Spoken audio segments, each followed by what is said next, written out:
მე დიდი წვლილი მაქვს ჩადობელი, ჩემი ოფლი და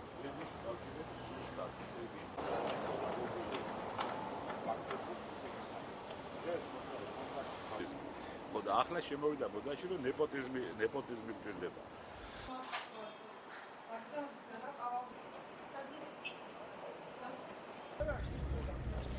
გაგვანთავისუფლეს უკანონოდ 5 თანამშრომელი ბათუმის ნავსადგურიდან ყველა აბსოლუტურად პროფესიონალი გაანთავისუფლეს.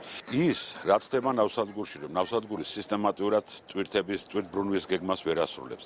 ის რომ ნავსადგური გაივსო არაპროფესიონალებით.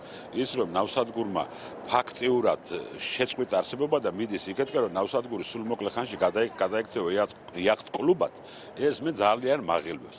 მოვითხოვ იმას, რომ ბათუმის ნავსადგურში აღდგეს წესრიგი.